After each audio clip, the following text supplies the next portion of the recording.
Bienvenidos a la Academia de Cine y a las actividades de su fundación en una tarde en la que vamos a tener una conversación sobre el oficio del maquillaje y los efectos especiales. Estamos muy felices porque recibimos a dos grandes profesionales en la materia. Uno de ellos, bueno, pues acaba de recibir el Oscar, o sea que estamos felicísimos y muy honrados de recibir en la Academia a Pierre-Olivier Persin. Él es un amante del maquillaje y los efectos especiales desde que es pequeñito.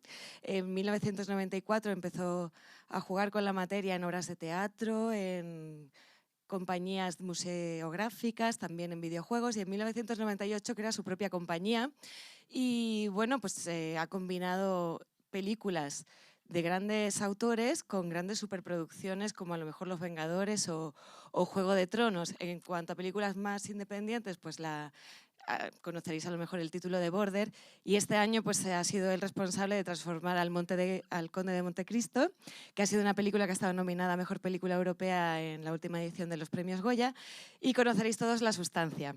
Ha sido el responsable de la transformación de Demi Moore, algo que le ha valido el BAFTA y sobre todo, como ya decíamos al inicio, pues el premio Oscar.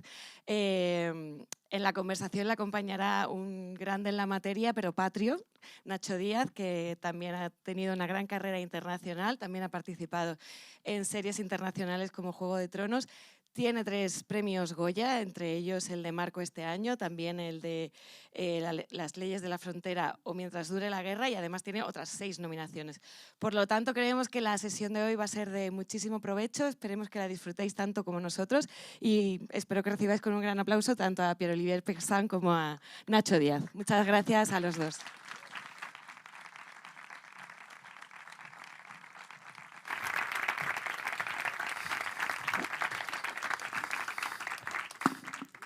Bienvenido.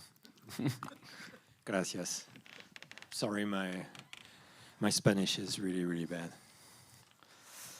So this is in Spanish. Did you say that?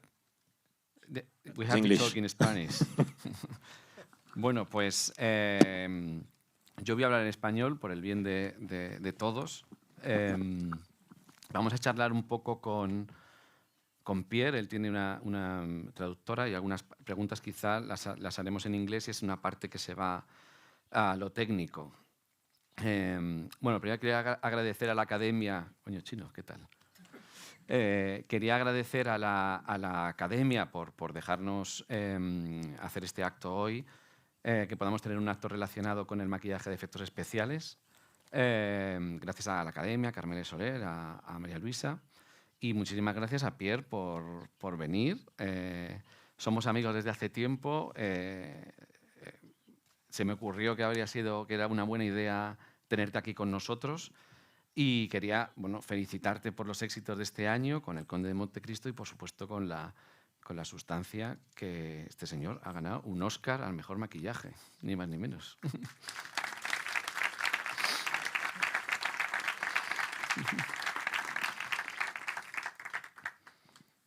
But yeah, we've been in the trenches together, so, sorry. Suddenly you win an Oscar, but when you're friends, we are friends. We've been in the mud and doing night shoots and what's an award when you've been in you've done all that. Es un honor desde luego para todos nosotros. Bueno, hablando sobre La Sustancia, que es la peli que sobre todo de la que vamos a hablar hoy, aparte de la carrera de Pierre,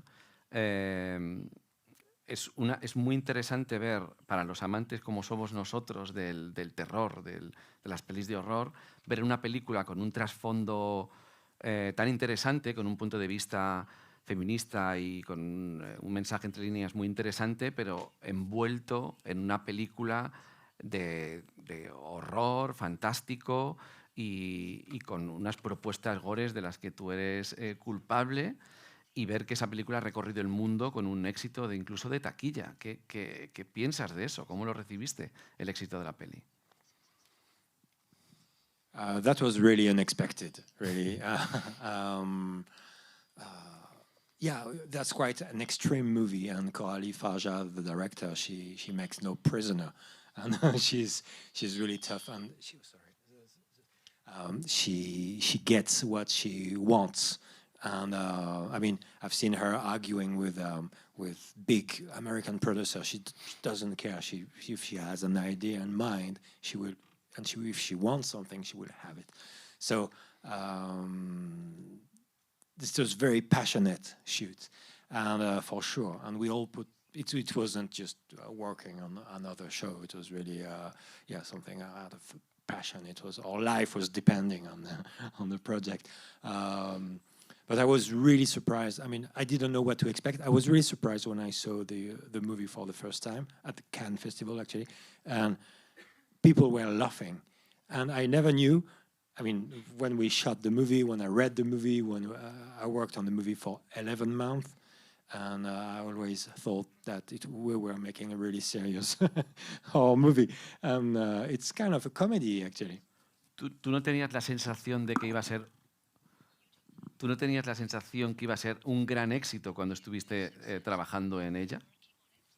I remember one of the producers, and he told me, "Oh, you're gonna win an Oscar," during the shoot. And I was, tired and just wanted to go to bed. I was dirty, and I was like, full of blood. Yeah, yeah, and I just wanted to say, shut up. I didn't say shut up, but that's what I thought. It's upset it in me. I was upset a little bit because of that. And so, many days, quite a few days, when after wrapping the shoot, I was going back into my car, and I was thinking, what we are making, talking about makeup effects, all right? Not the movie, but it's not good enough. It's crap. It's the end of my career. I had a few days like, so I was really surprised with and when I saw the movie for the first time, you know how it is. I was only looking at all the edges, and and the lighting is really harsh in the movie. Everything that's happening in the bathroom is the lighting is like super powerful, and it's a giveaway a little bit. And so I was like, oh my God, it will kill the illusion. But no. So that's amazing. I'm really happy for Coralie and for Demi Moore. I think she should have won the Oscar. But Yeah, I agree. Es curioso esto que dices. Es curioso esto que dices en medio del trabajo, cuando estamos metidos en un trabajo, o incluso cuando sabemos que estamos haciendo algo bueno, porque le ponemos mucha intención y intentamos hacerlo de la mejor manera que sabemos, es curioso como solo notamos los fallos cuando estamos metidos en el trabajo. Una de las preguntas que yo tenía para ti era, ¿cómo te abstraes tú de eso? ¿Cómo consigues...? Porque yo sé que nosotros compartimos pasión por este trabajo y pasión por los 80 y por las influencias que tenemos las mismas, pero ¿cómo consigues en medio de ese barro, de esa sangre, de esas horas de trabajo, de esa falta de sueño, cómo consigues mantener esa chispa de ilusión? Exactly what you said. Coralie, when I read the script, I didn't know what was going to be made practically and digitally. And I assumed that most of it, half of it, were going to be digital work, VFX, and Coralie wanted to use as many practical effects as possible, and so I was able to use techniques that you're well aware of, techniques from the 80s, updated with new materials and everything, but change your heads and things stolen from Gremlins, The Fly, Raiders of the Lost Ark, all those things we don't really do nowadays. They are digital most of the time, and nothing wrong with that. We do other things, and so I was able to do that. And so the teenager kid in me reading Fangoria and Mad Movies and all that was really excited about that. And I think the most fun I had on the movie was like when I was puppeteering or, melting a blob or something. Cool. En términos de diseño, cuando ya consigues el proyecto, ¿te pasan unas referencias visuales? ¿O cómo es ese proceso creativo? ¿Tuviste libertad creativa para hacer tus propias propuestas? Well, Coralie was really, really, really demanding, but I am too. We are.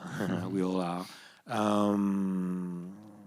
We spoke a lot. Everything was designed. So every little thing, even the wound on the back, when the back is split open and then it's stitched back, and even for that, we built very precise maquettes, and for the rippling effect, for instance, the back at the beginning, the birthing scene in the bathroom, we built small maquettes. Every little detail has been designed and approved by Coralie, and even so, sometimes she was happy with my designs very quickly, and sometimes she was just asking for a few tweaks. Sometimes she asked for lots of tweaks. I think the most difficult was Monstro, the creature at the end. I mean, she's not a creature. She's the character, but what becomes the character. But like I was saying to you before, I did when I was hired on the movie, I did a maquette. Before I was hired on the show, actually, I read the script, I sculpted a small maquette of Monstro. You did like a clay maquette, clay sculpture. That was really rough, but and I showed it to Coralie, and she loved it, and she hired me basically. And and in the end, the final monster is very close to my first maquette. But then after that, for like 3 or 4 months, really of suffering, we designed, and I designed, but I also had like 3 other designers working with me. So we did everything from traditional sculpting, digital sculpting, Photoshop, mixing the digital with the traditional, and sometimes Coralie was at the workshop. I was sculpting. She was sitting next to me. I was sculpting something, and taking picture, tweaking it in Photoshop. She was like, "Okay, we have her." Okay, so finish the sculpt and send me the video tomorrow. And I was sending the video to Coralie, and she was like, "I think we've lost her," and start all over again. But then time was clicking. Yeah. Time was clicking, and we had to build the monster. So that was the most difficult. It was very passionate. That was Coralie's movie and Coralie's world for sure. She is the director. Sometimes I won a few battles. For instance, Demi's face, when only half of her face is aged. We did a makeup test, and Coralie was like, "Yeah, I like it. I hated it," and I thought it looked really bad. And so I said, "Trust me, I can make it so much better." And we did, and that's what you've seen in the movie. For the things Coralie was, I mean, on that show, almost everything has been, even if everything has been designed and approved, we built pretty much everything twice, like full-size things. She was like, "Okay, but no," and so that's because of her corrections. Yeah, or she was unsure of something, or sometimes it was me. Sometimes it was because of Coralie was asking for massive tricks, even though it has been designed.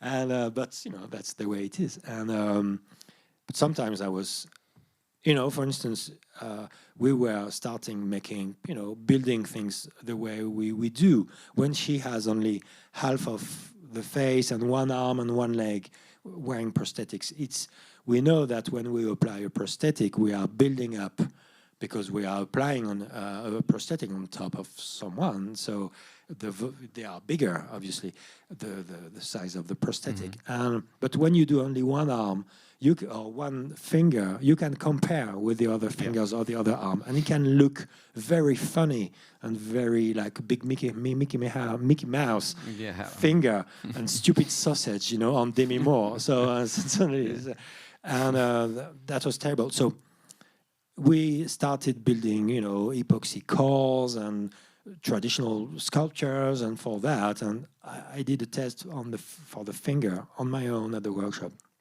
And I said, my crew at the workshop said, okay, let's stop everything we're making for the leg and the arm and everything. All the cores have been made, sculptures have been made. We need to use another direction. Everything needs to be much thinner, but pepper thin. And so let's start all over again. And they were like, okay, it's your money. But oh my God. Y ¿tenías un plan de rodaje claro desde el principio como para poder dividirte las distintas partes de los efectos? Porque es un trabajo enorme con un montón de efectos y algunos de ellos, ahora veremos, técnicamente muy complejos. Entonces me imagino que fabricar todo a la vez te requeriría mucho equipo. No sé cómo organizaste esa parte en el taller. Yeah. It's a very good question, I have to say. Yes. Of course, we didn't have a shooting schedule from the beginning. But the first AD is a good friend of mine. I know him for many years, so that was really helpful. And he's the nicest guy possible, very experienced first AD. So that was really good. But what they did, we shot for 108 days, so for 5 months, very long shoot. Yeah. And so they knew from the beginning that Carly wanted to use practical effects and makeup effects, and so it's time-consuming on set. And so they organized the shooting schedule accordingly. So we had a very long shoot, and it was lots of pressure and very passionate with Carly. Where not always we didn't agree all the time, but she never any day say to me, "Oh, you have to go faster." She always gave me the time to do everything. And also when we were designing, she never said to me, "Oh no, you are over the top." And she was like, even let's go further than that, than your craziest dream. And when I did Monstro, I put 8 boobs on her. I don't know why, and I didn't even count. But someone. You don't know why? I know. And well, no. And because someone told me, but it's Elizabeth and Sue. There are 2 women, so Monstro should have 4 boobs. So never occurred to me or to Carly. Carly was like, "Yeah, great. She has 7 or 8 boobs. Great, And we were able to go crazy, and she was pushing us, the whole crew, and special effects for blood and everything. It was like. So yeah. But we're coming back to the shooting schedule. We shot pretty much the movie in the order of the script, pretty much. So we started with the kind of the normal scenes in a way, not exactly, but and then we shot the beginning of the aging process, and then we shot the theater with all the blood and everything, and we wrapped the shoot for 3 or 4 weeks. We called the lab. It was a first unit, but reduced. It wasn't second unit. With no, the actresses were gone. We had only body doubles, and we shot the most complicated effects. So reduced crew, first unit with the director. But so we had a few weeks to really have the time to shoot the most complicated makeup effects. That's great. That's so cool. Vale, ahora tenemos unas imágenes para enseñar. Vamos a ir, imagino que la mayoría de la gente que estáis aquí estáis porque os interesa el maquillaje y los efectos especiales. Entonces, vamos a llevar la conversación a un punto un poco más técnico.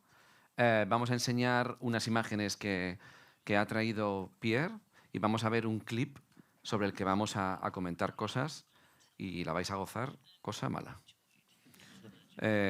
Vamos a por el clip hasta el monstruo. Oh my God, that's me. I didn't even see. Yeah, that's your name, man.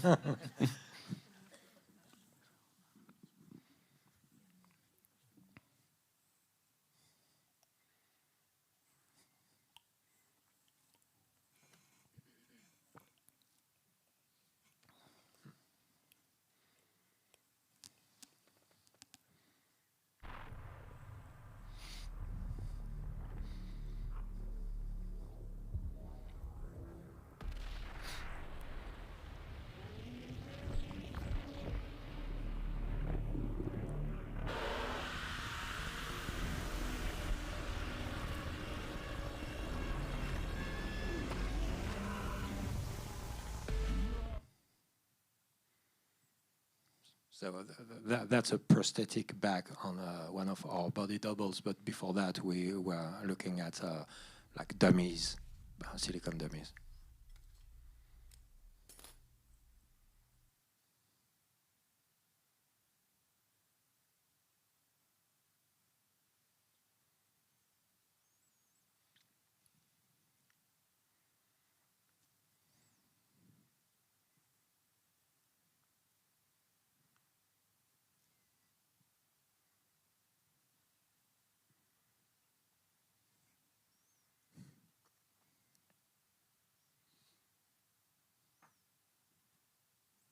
I wanted to put like wool inside the prosthetics to really have veins from inside the silicone and not only paint on top of it.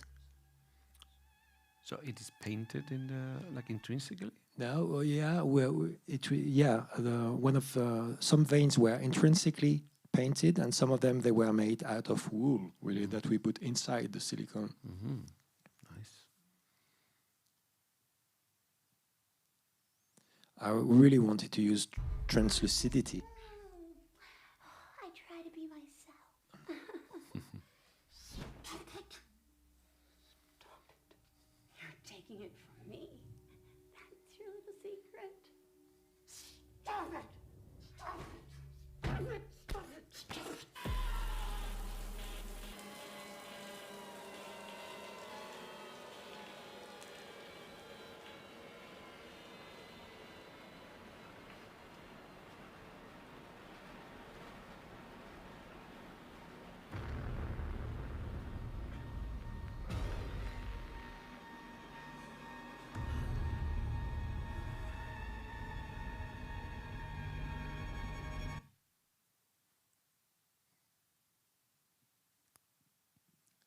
Did you do the makeup test on Body double.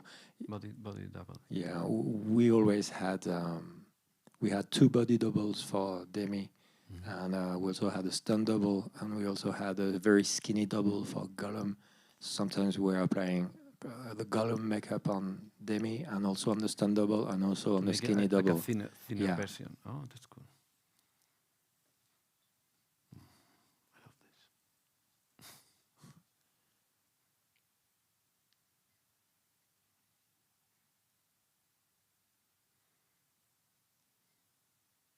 Maybe we can we stop here Okay, let's stop.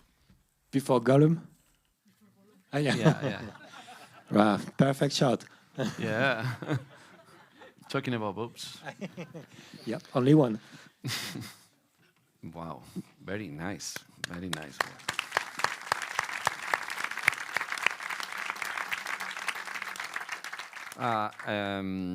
Sobre lo que hemos visto aquí, sobre lo que hemos visto aquí, a mí en general la peli me gustó la parte final, disfruté mucho la parte final, pero a nivel de efectos, toda la parte que tiene que ver con los efectos de piel en la película me parece increíble, me parece fantástico todas las combinaciones.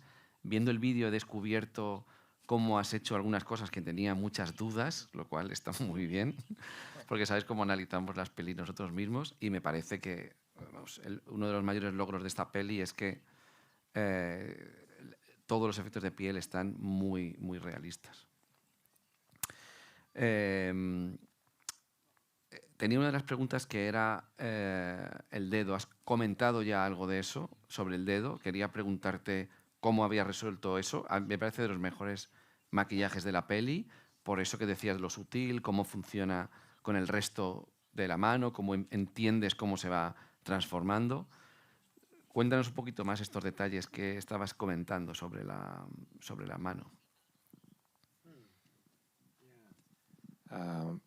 It was very important that it works, because that's the beginning of everything. And and I used like all tricks, for instance, to extend the last digit a little bit and twist it, and also just to sculpt some bumps just on one side of the finger and then on the other side, and to extend the last digit.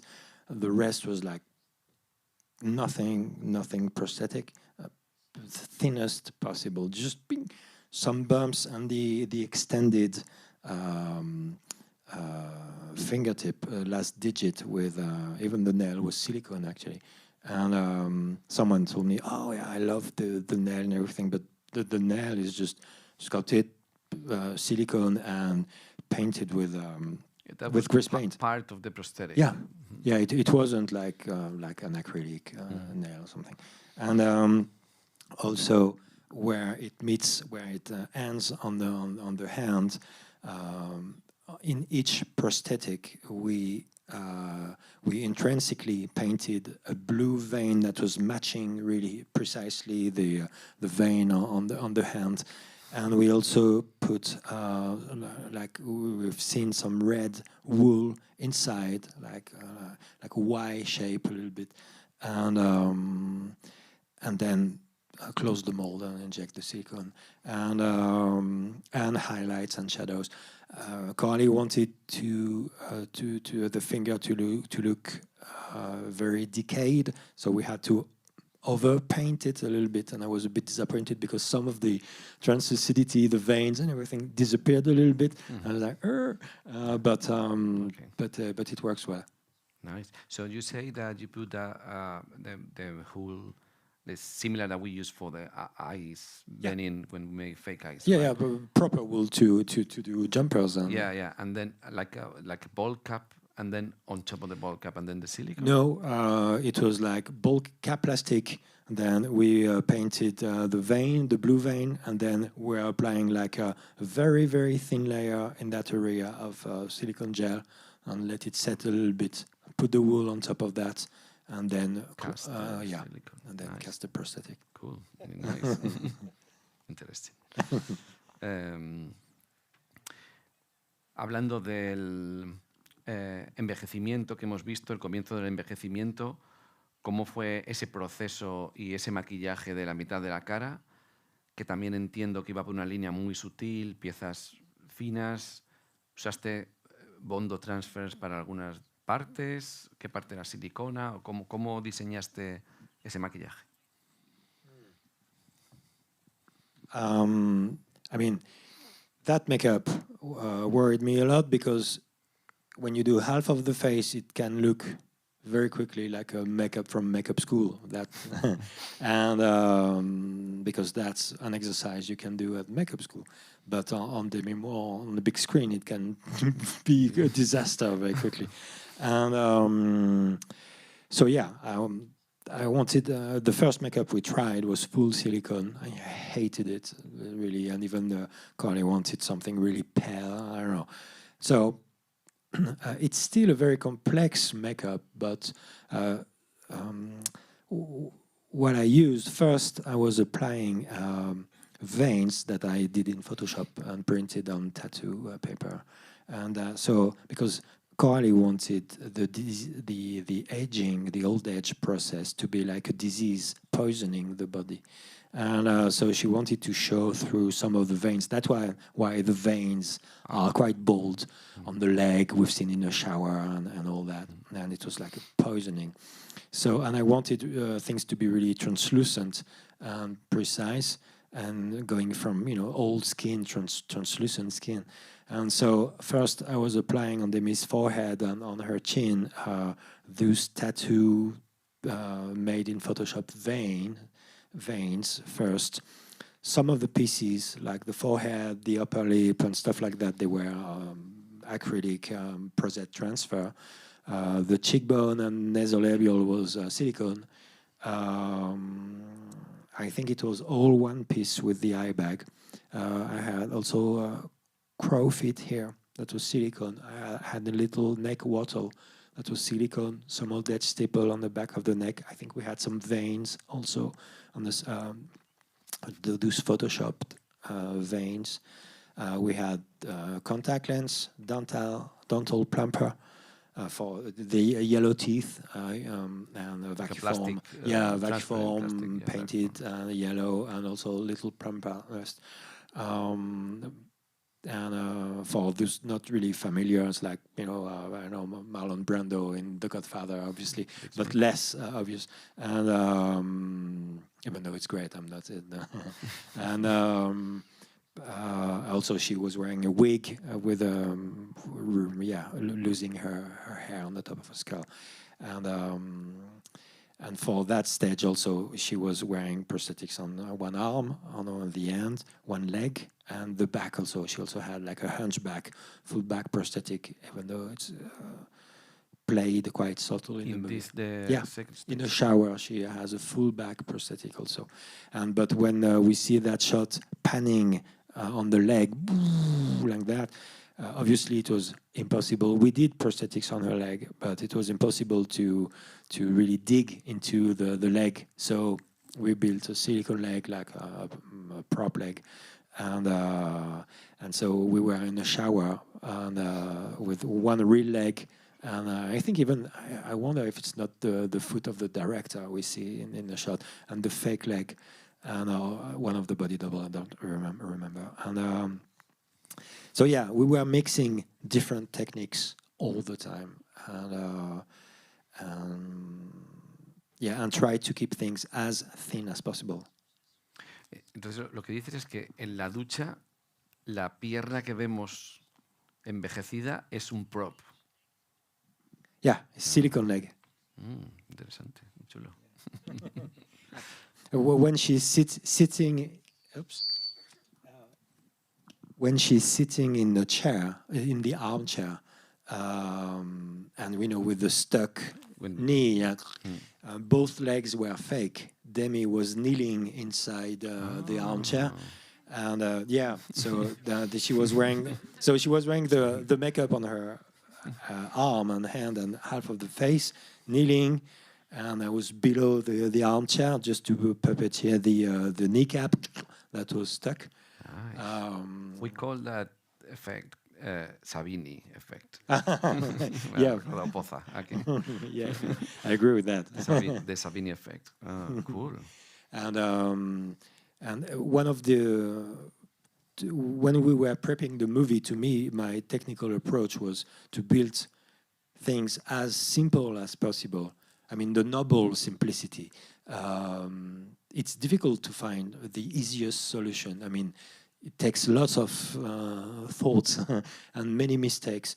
So simplicity and things that don't break.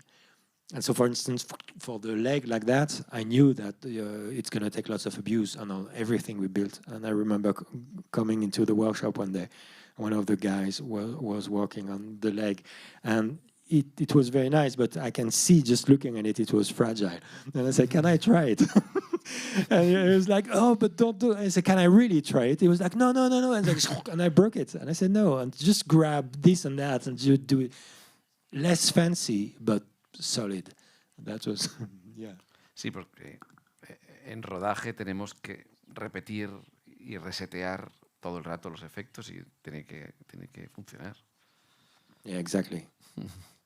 No sé, ¿qué más hemos visto en este vídeo? Creo que hemos repasado un poco todo. Yeah, we've also seen the birthing with the back rippling effect. And, Eso, sí.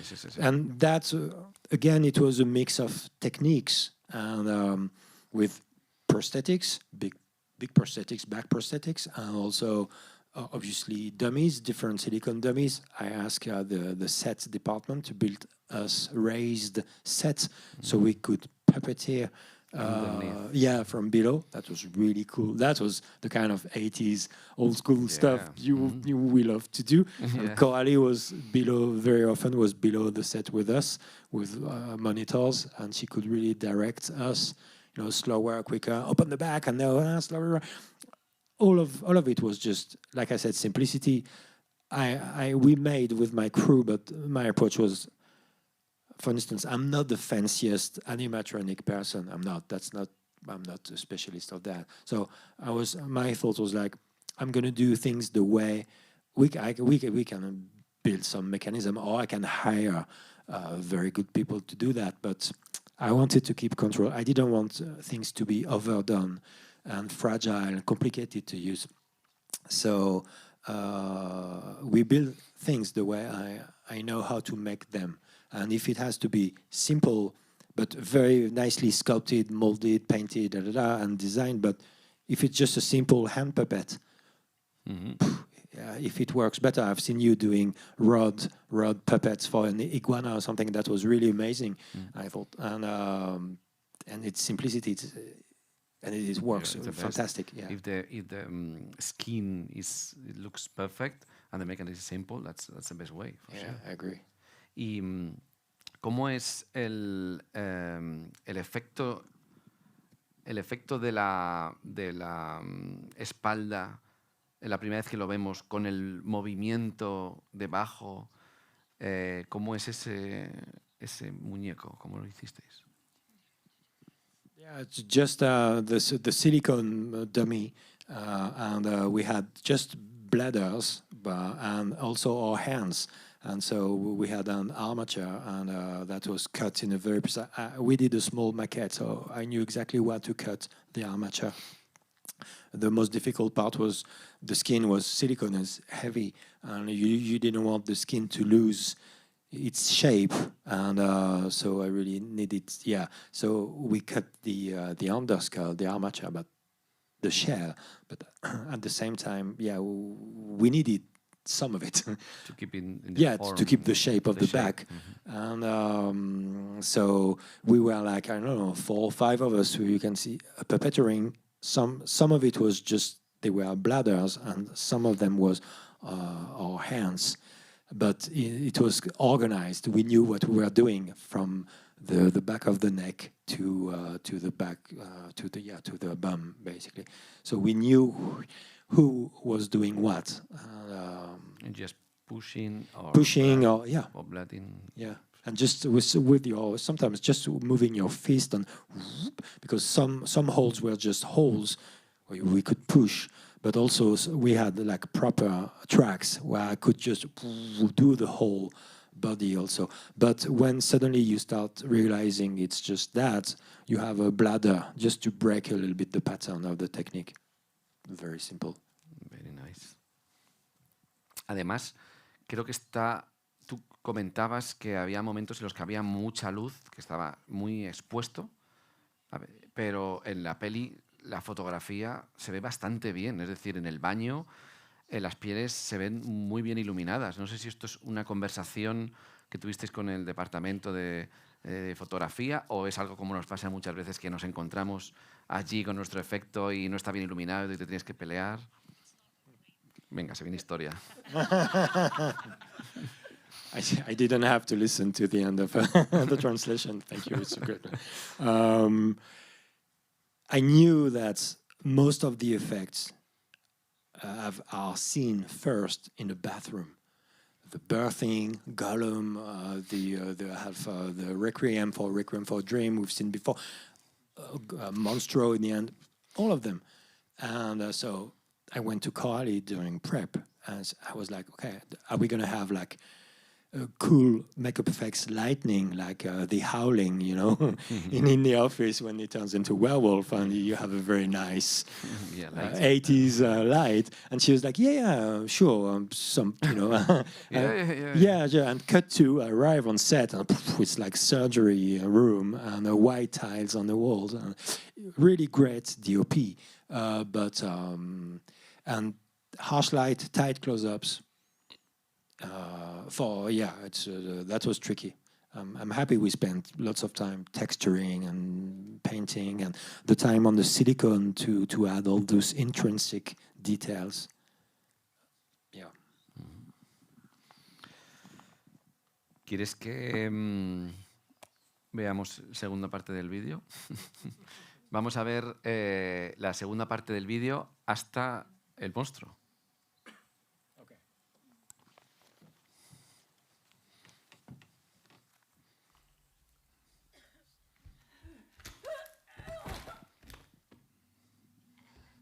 We can see the wool, the red vein was. That was the very skinny actress we used for the reverse shot. and then that's obviously Demi Moore wearing the makeup. So it was just two actresses in that shot, really.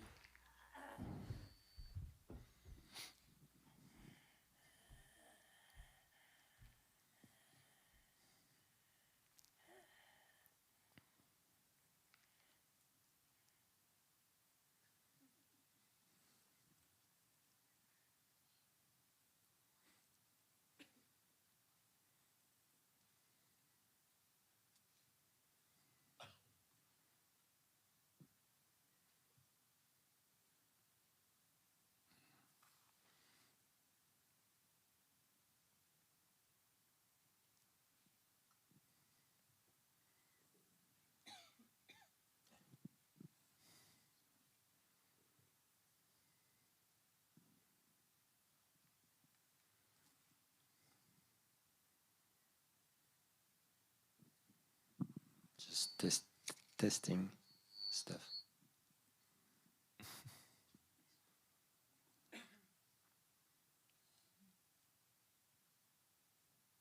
It was full silicone.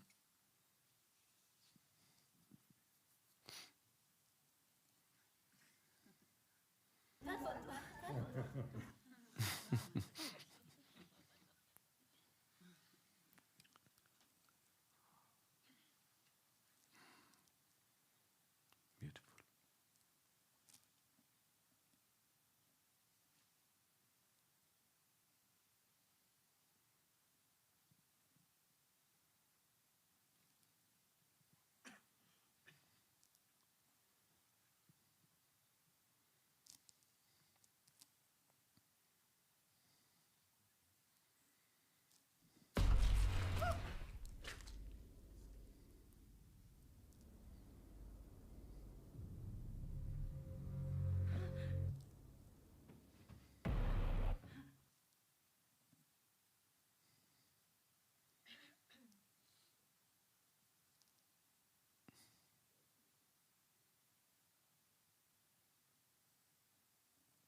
Hasta aquí.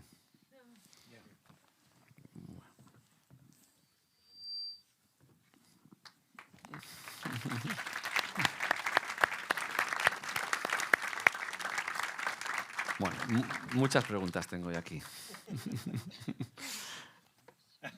Okay. Bueno, increíble la fase final de envejecimiento, es increíble. No me paré a pensar, imaginaba que habíais tenido dobles, pero no me había parado a pensar en que teníais una doble más delgada, como has comentado, que es buenísima idea. No sé si es una sugerencia tuya. Me extraña que haya sido una tan buena idea viniendo de ti. That's where our expertise is important. The director, they're not supposed to be makeup effects experts, and so yeah, it's like if it's we're gonna build up, and so if we do the whole thing on Demi, she's gonna look like, even though she's beautiful, but she's gonna look like Demi Moore with prosthetics. So really, and also we had that a very skinny actress, and she was a real trooper. Demi Moore was a trooper, but also our very, very, very skinny actress was a trooper because she had to go to the bathroom, obviously. So I had a little, but it worked better if she was completely inside the makeup, if everything was glued on. But that way she couldn't go to the toilets. But I had something organized just in case. But the actress told me, you know what, do what you have to do. I will not go to the bathroom for 14 hours. And she did. Oh my God. And so I had, you need an amazing crew. I mean, you need that's what I wanted to say after. You need amazing actresses because It's hard. it's really hard on them.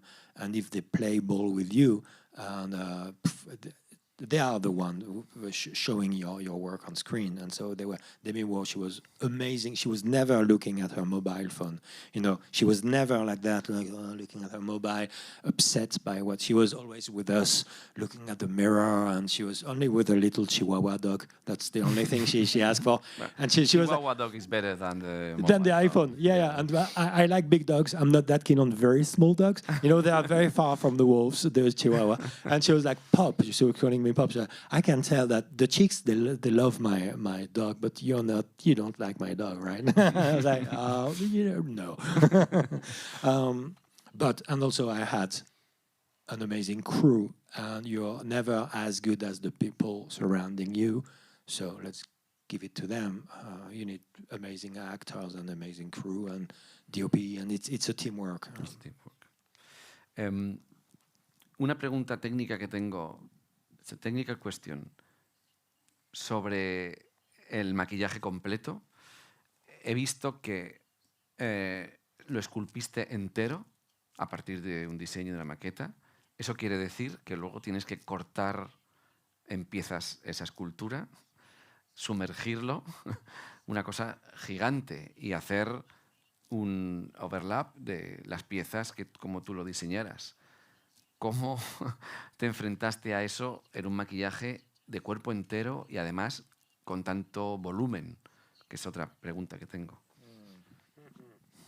Esta es otra very good question. It is a very good question. At first, crazy that I thought, okay, it's going to be full prosthetic makeup and we're going to glue on everything. So that's why the breast and the tummy and everything is separated, really. Mm-hmm. And it's glue directly. But then when we started shooting just the face and everything, it was taking like 5 hours. And I was like, okay, it's going to take 14 hours just to apply the Gollum makeup. It's impossible. And so I was like, And what we did is I asked the skinny actress to come a couple of times at the workshop.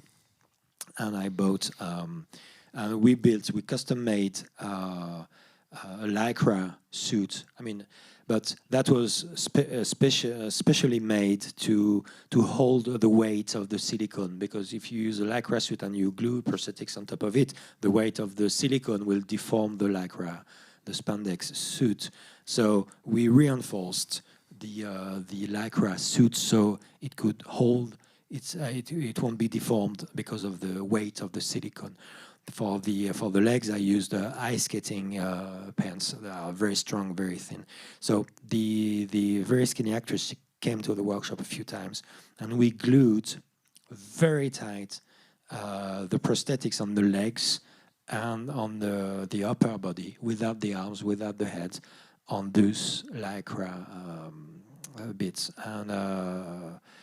and we were able to remove her from that. We glued that with A and B on the Lycra, and we were able to remove the pants and the torso, the upper body, and it was blending in some around the hips, and we had a couple of blenders just to be sure. And also, I really wanted to avoid the wrinkles you can have hair on the shoulders, and that's why I didn't want to use suits. Some people at the workshop said, we should do foam latex suits. And I was like, no, I won't. I'm happy we did it in silicone because of the light and the close-ups. But I wanted to avoid weird wrinkles, so there were the prosthetics were ending like around here, and then the other prosthetics were glued on the arms and shoulders, but we had like a gap here with only A and B old edge stipple just and paint to really avoid under the armpit. Also there was nothing, just paint, and so it was a mix of it was a hybrid suit and prosthetics. And then when we were applying when we were putting the suit on and everything, we were covering her with A and B. So it wasn't a suit that we were reusing. It was going to the bin at the end of the day. So it was a hybrid of suit just to save time, really. Mm-hmm. To answer your first question about how to cut that thing, sculpture, yeah. I remember I came with a knife, and no, but really and and I just cut. You think quite a lot, but then you cut it. I just did it, and nobody wanted to do it anyway. So you do it. And you have a big swimming pool. Yeah. Yeah, and we built some goggles for her, like swimming goggles when you put her in the swimming pool. Yeah, we built a swimming pool. I learned that at Barry. Yeah, Barry's I remember workshop. when we were in Barry that they have a huge pool. It works very well. Yeah. Very cool. And huge molds for each sections. Huge molds for the back, the breast, the tummy. What I wanted was to have a nice jiggle motion, and for instance, so the breast was hollow, so we had plugs inside, so it wasn't full of silicone, it wasn't too heavy, and we also put some lycra a little bit, so I didn't want the breast, because of the weight of the silicone to extend, and also the bum was hollow. So we had plugs. At first, I wanted to put polyfoam plugs where it was hollow, but I discovered when the skinny actress was coming to the workshop that without the plug, the bum was jiggling. It was hollow. That area was not glued, and there was a gap between the real actress and the silicone skin. And when you see her, when she said no picture on the parking lot, you can see the bum juggling like because it was hollow. And just thick enough silicone, like nice thickness, but it wasn't glued at all. When we did Monte Cristo for when he's the fat English lord, I didn't glue at all below the jaw. And it was just no glue, and it moves really well. The actors, they feel less anxious. And yeah.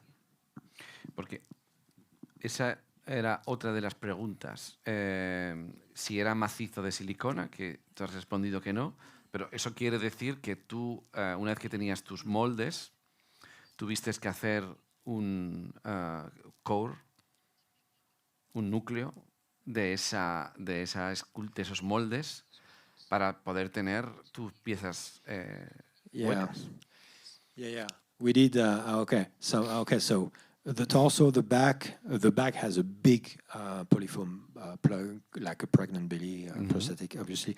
But legs, arms, they were all flat mold. So we cut it in millions pieces, and flat molds, no cause for that. So saving money and time, and and it worked. And yes, when we cut, we knew that. I had a map in mind. We knew that the tummy was going to go first, for instance, and then the breast, etc. So we were cutting the breast, doing a snap mold of the breast area with when we put it in the water, out of the water, doing a snap mold, cutting it, putting her back in the swimming pool, and doing as if we were making an old Dutch makeup. So we had some overlapping on the snap molds we did for the scored. But because the whole body wasn't, some of it was flat, legs, they are really big, and so we didn't have to do any overlap. Or we just cheated, we just took our chances, and we had very precise map for everything, and actually we had the also we carved on the plaster body on which we sculpted, we outlined all of the prosthetics. So we had a map and with a number, so we knew exactly that leg number 3 will go in that place, and we had the mold, the plaster mold with the carved areas. Muy bien. ¿Y cuánta gente aplicabais ese maquillaje? ¿Cuánta gente necesitabas para aplicar ese maquillaje final? Porque imagino que el mismo día tendrías a Demi y a su doble también. Yeah, and that was one thing because Demi was a little bit. That's one of the few days she was a little bit upset because she wanted me to do her makeup. But when we had the full Gollum on the body, on the skinny actress, I knew that she was going to be shot like in super tight close-up. So I had an amazing crew of very good artists, but she had to get used to them, and she after that she trusted them, of course. But I don't remember. I think we were maybe 4 of us on Gollum. Yeah, after a point, you cannot be like 7 makeup artists around one person. Makes no sense. And on Demi, I think we were like 3, and I was running a little bit around the 2 rooms, a little bit. But I think we were 7 makeup artists that day, maybe 8 with me. ¿Cómo fue Demi con todos los procesos de maquillaje, moldes y todo lo que suponía la peli? Porque desde luego es una parte muy importante de técnica de la película para ella. She was always amazing, and I remember one day she grabbed a bit of the prosthetic that was that was hanging a very specific area, and the prosthetic, and she started puppeteering it and making it speak, and so it helps relieve all the tension of the day, for sure. So she was a real trooper and the nicest, most professional actor you want to work with. She was amazing, nothing short of amazing. Cool. Antes has mencionado la rodilla, que no hemos hablado tanto de eso. Es un efecto muy chulo de la peli. Has comentado lo del Sabini, pero ¿cómo era el mecanismo de la rodilla que se disloca, que funciona también en la peli? Again, it's okay. I will try to explain it clearly. I talked with fancy, very good animatronic people first, saying, "Can you help us really to have very fancy?" And they proposed some very fancy, expensive, and to me it's very complicated things. I was like, no, I really didn't want to go to use that. So we were testing things, and then, okay, what you've seen is that we have the silicone skin, and we have a skull, an armature, which is fiberglass, but also we have the knee is soft polyfoam and the ankle is soft polyfoam to be able to manipulate it with a very strong armature inside the skull. So the knee below the silicone was soft, and then we had the fiberglass shell of the thigh. Okay, so I put a silicone kneecap, and that was on a motorcycle cable. The motorcycle cable was just hold on the fiberglass thigh, and so because of the silicone, I put the kneecap on the soft polyfoam on the knee, and because of the silicone skin was pushing down the kneecap, and we couldn't see it. But when I was dragging with the cable, the kneecap was not on the soft foam knee, but suddenly it was on the hard shell of the fiberglass shell of the thigh. And so suddenly the bump was appearing because it wasn't concealed by the silicone skin and the soft polyfoam, but it was just suddenly soft, and then suddenly it's on something hard, so it appears. Okay. If it's difficult to explain. It's just very simple. Chulo. Very cool. Simplicity. Very cool. El último que hemos visto de este clip es el smashing puppet. Cuéntanos un poco sobre ese efecto, que también funciona muy bien. Es un puppet que tiene un mecanismo.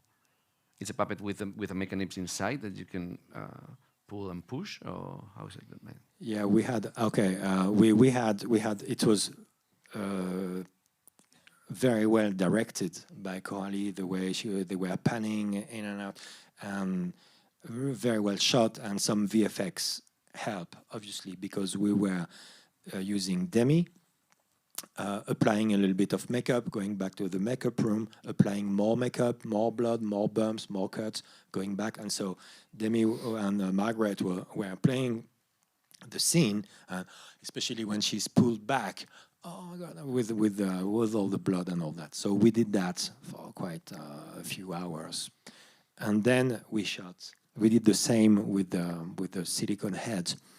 And also we applied the wounds step by step, the same way we did with Demi on the puppet also. And Coralie really wanted the head to be able to break and smash the mirror. And I remember when I arrived that day with the thing, Coralie was like, "Are you sure it's going to break the mirror?" And the first time, Margaret did it. And the first time Margaret, it was we were shooting on set. It wasn't a real bathroom, obviously, and I thought the head was going to go through the wall. It was built like a tank, and Coralie was really happy with that. Again, it was really simple. We had blood tubes to be able to pump some blood. So when you see her head smashed into the mirror and some mirror bits flying in the air, it was a proper silicone head smashing the mirror and then pulling back, especially with the camera movement, we have a blur, and it was easiest for the VFX people to switch back to Demi and then switch back to the silicone head and switch back to Demi, etc. Okay. And it has like a mechanism to deform the puppet, or just the puppet? No, it was sculpted a little bit in a unhappy expression. Vale, nos queda una parte del vídeo, la traca final. Vemos el monstruo y comentamos. Venga, pues vamos a ver el último vídeo.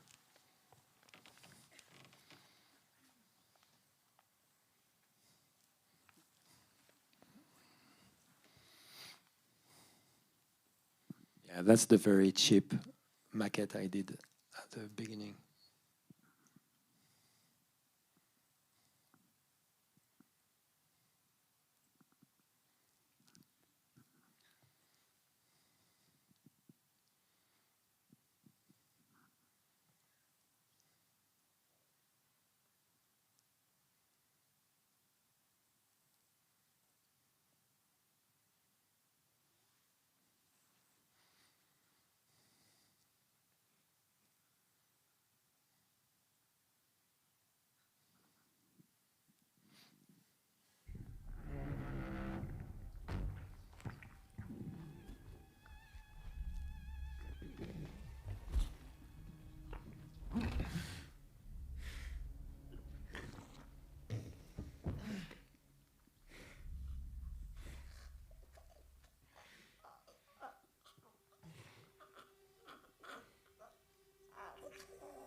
And that's the director making the sounds, really.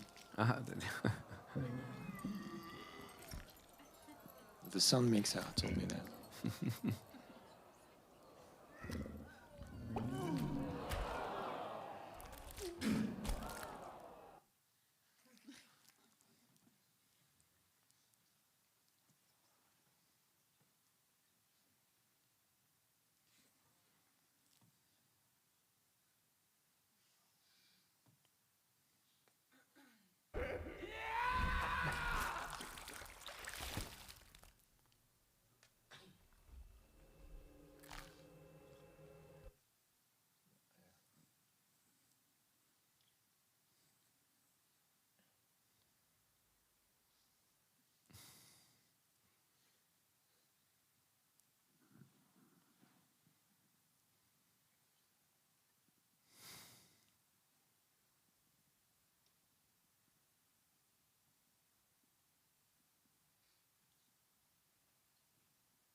really old school. There's bladders. Yeah, and vacuum also. Oh, my.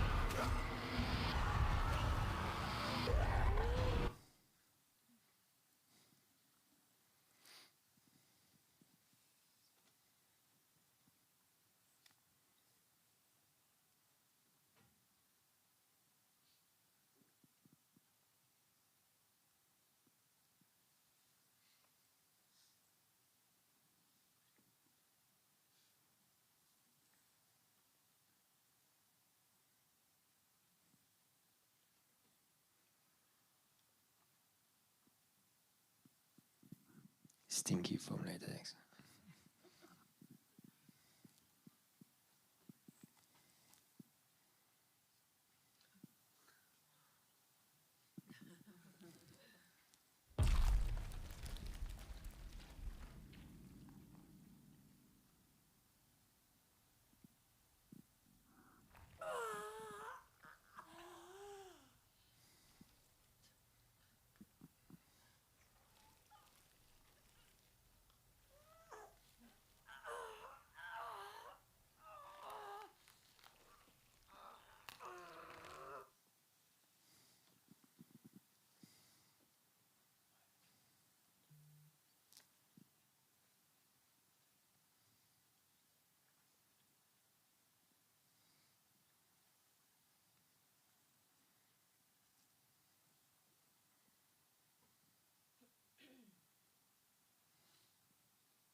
Oh my God. Muchas cosas ahí, ¿eh? Qué difícil. Few. Yeah. ¿Por dónde empezamos? ¿Cómo haces todo esto? O sea, ¿cómo organizas toda esa cantidad de fases de monstruo, más réplicas, más muñecos? O sea, ¿cómo consigues, digamos, organizar todo eso por partes y cómo lo desglosas? ¿Sabes cómo se va a rodar cada cosa para poder diseñar qué efecto usar en cada momento? Porque vale, tienes el monstruo final, pero hay un momento en el que explota, hay otro momento en el que se convierte en la cabeza, hay una que grita, tienes un plano de esto, del otro. O sea, hay muchos planos que requieren un efecto en cada cosa, casi como para rodar con un storyboard y poder desglosarlo. ¿Cómo era eso? ¿Tenías información suficiente como para desglosarlo? Yeah, some of it was storyboarded, but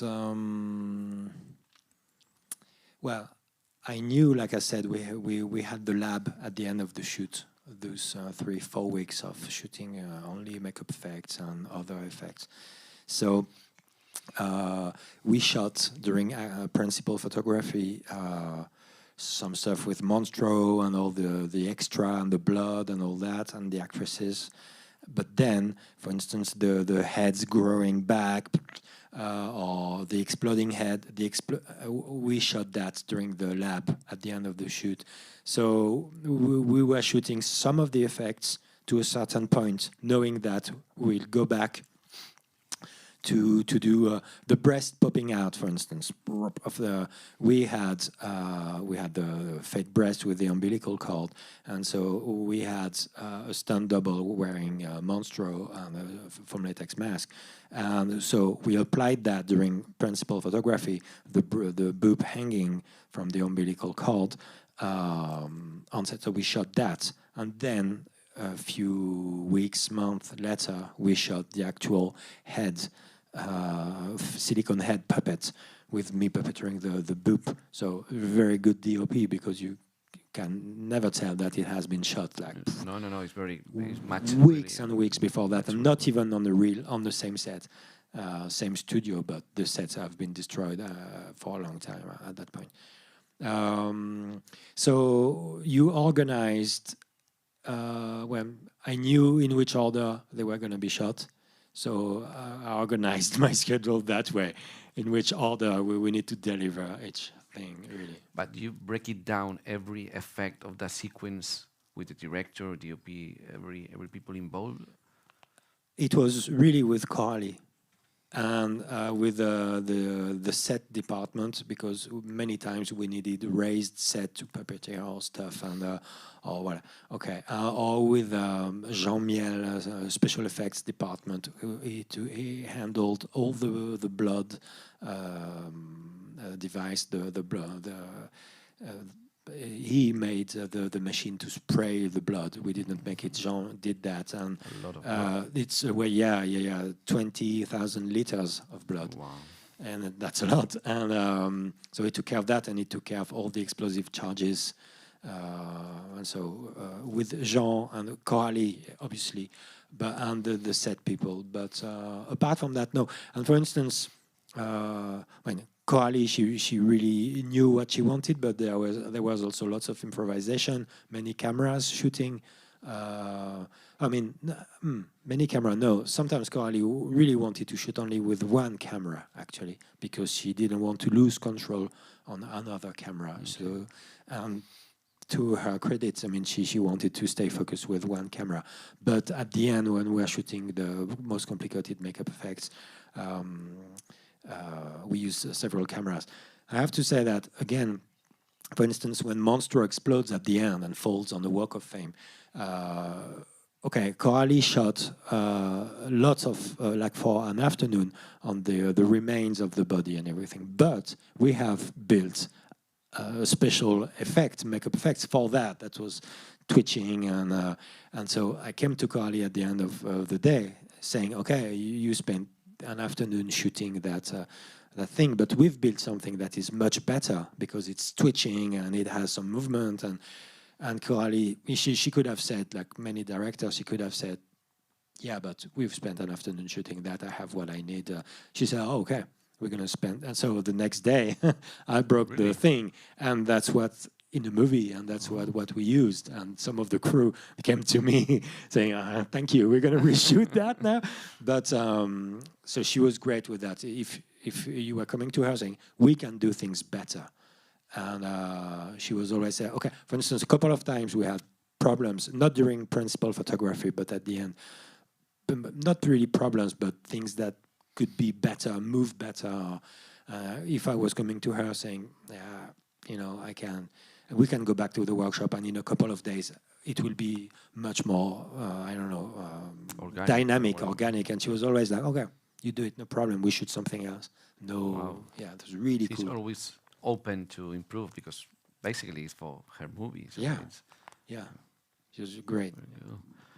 ¿Algún efecto en concreto de todo lo que hemos visto que quieras contar cómo lo hicisteis?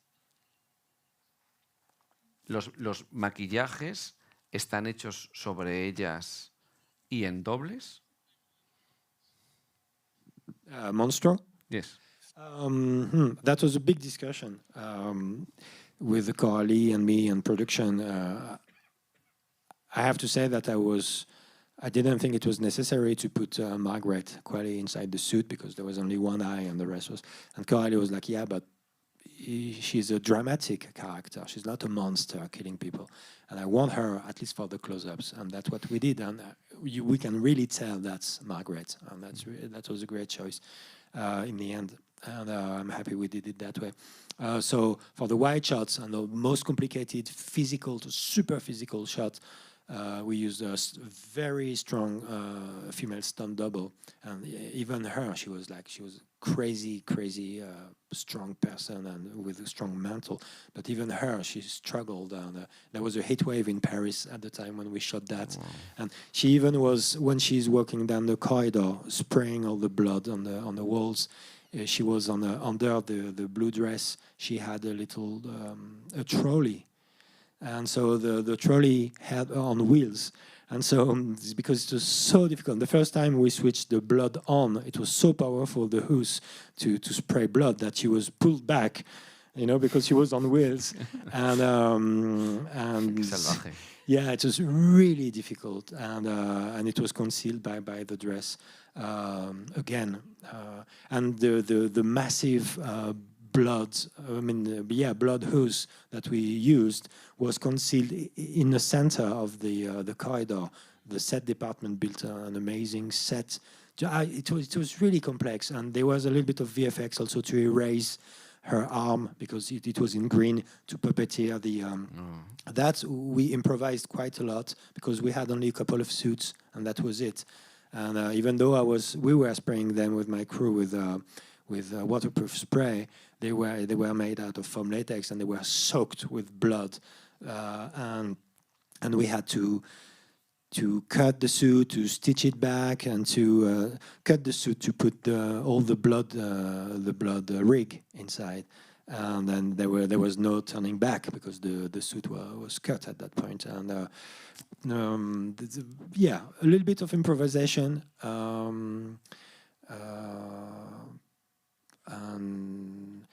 I don't know. It was really fun to do the growing heads. And at first, her head was exploding, and then a bubble was just growing, and then it was exploding again, and the second head was there. And I said to Carly, 2 exploding heads in 2 minutes, it's bloody enough. And maybe we can have something else. And you say, okay, show me things, and I'll tell you if I'm okay with it. And she was okay with it. And so we did those growing heads, and I had fun using, for instance, you see that it, especially on the test, you don't really see it sadly on the movie, but we spent lots of love and time doing that, and it happens very quickly in the movie. I was a bit disappointed, but that's very selfish technician talking here. But how was it made? It's like inflatable. Yeah, no, we had several heads. Yeah, well, the first one was a puppet that we were puppeteering, and also use stuff that they did in the movie The Blob in the 80s. So we puppeteered some silicone colors, shape from between the membrane and the puppets. So at first you can see like as if the curtain was opening. You can see this weird colored red and blue things moving out, and as if the curtain was opening and the head was moving up. So we did that as a puppet. And then the next head was, we had a couple of vacuums. We had 2 or 3 vacuums, and we also had bladders. So it was a mix of sucking the air in and also blowing air out. And pretty much stolen from the old Raiders of the Lost Ark kind of techniques. We were able to use really old school tricks. When I was saying to Carly, we're going to use that thing from Poltergeist 3 or from Raiders of the Lost Ark, she was like, okay, make me a clip with all those effects and everything and from those movies. So It was. I loved doing that, and she was always up to that. And in a shooting schedule, for instance, we were calling some of the effects the gremlin effect. There is no gremlin in the movie, but I stole that idea from the movie Gremlin when she's deflating. You know, when the bad gremlin at the end, it jumps from the fontaine and deflates on the floor. And so in the shooting schedule, we're like, okay, the gremlin. And you were really proud. Yeah, that we use all that things we love. Very cool. And what about the Elizabeth face that is moving? Is the a makeup of Demi or a mix with a puppet or? Yeah, and it's most of the time it's a really cool VFX, digital effect, and. We had a puppet. No, not a puppet. We had a silicone head. Sometimes the VFX were just animating the blinking of the eyes or the tongue or stuff like that. But most of the times it's fully digital. And they did a great job, the VFX people, because they were able to. They did like photogrammetry, but it was. And rather than using 200 cameras, they used 200 cameras shooting like her in motion.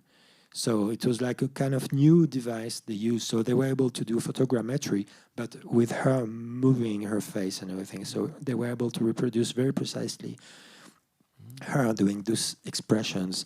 And the VFX were great because they always try to do VFX that looked like practical, old school makeup effects. And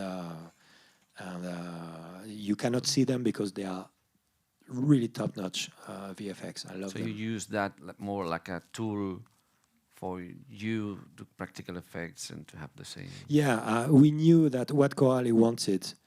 It's proper acting, Demi Moore. It's proper acting. It was impossible to do that with a puppet. Yeah. It would have been ridiculous. And Coralie really needed that emotion at the end of the movie. So VFX and actor. Very good. No sé qué hora tenemos por aquí. Creo que tenemos que ir terminando.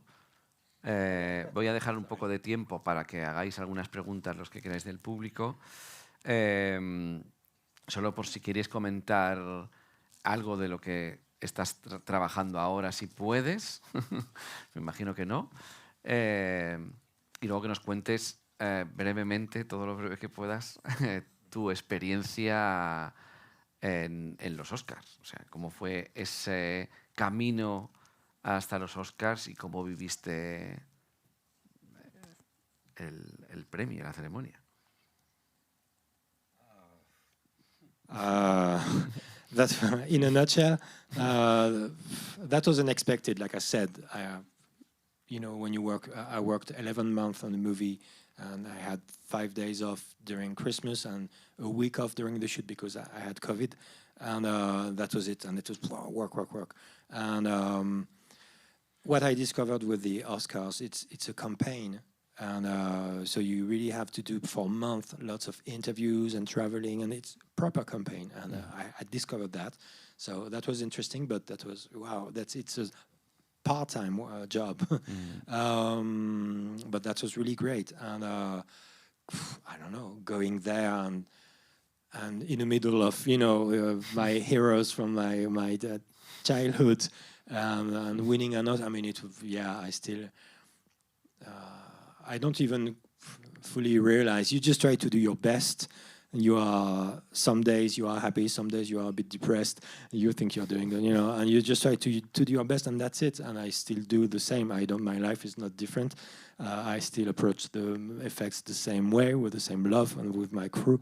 And that's it. I guess I realized I got a text from Marc Coulier, and that night.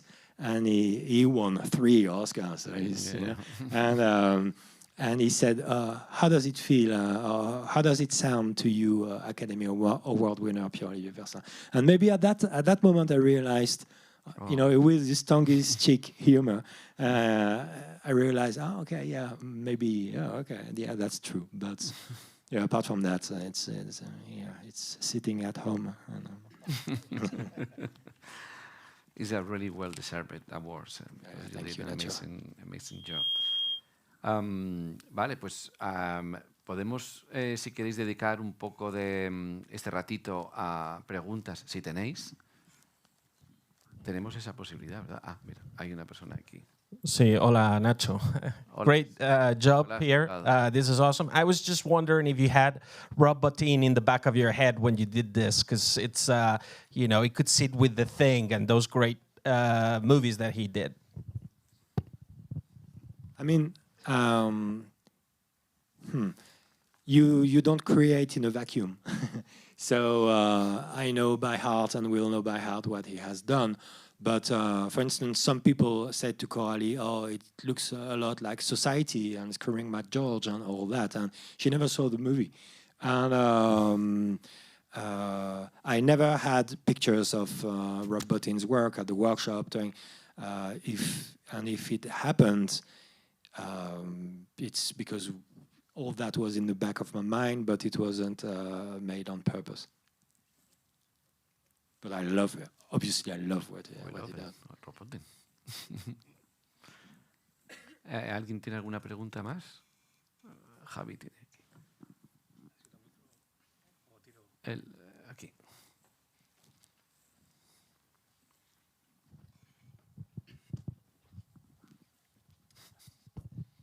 Hola Nacho. Hola. Pierre, ¿qué tal? Enhorabuena. Me gustaría plantearte una pregunta de un caso hipotético. Imagínate que te dejasen haber trabajado en esta película con uno de tus ídolos, uno de los históricos de la profesión, con quien te hubieses quedado, a quien hubieses elegido.